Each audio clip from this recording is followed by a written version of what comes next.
ส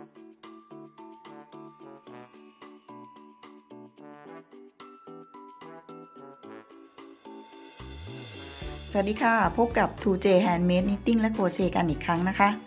สำหรับอุปกรณ์ที่ใช้ถักในวันนี้ก็จะเป็นไหมพรมสีพายนะคะเบอร์040แล้วก็ไหมพรมสีขาวใช้อย่างละ1เส้นเข็มโครเชต์เบอร์5/0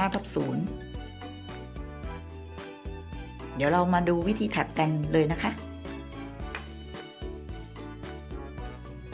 2J Handmade Knitting และโครเชต์กด Subscribe กดไลค์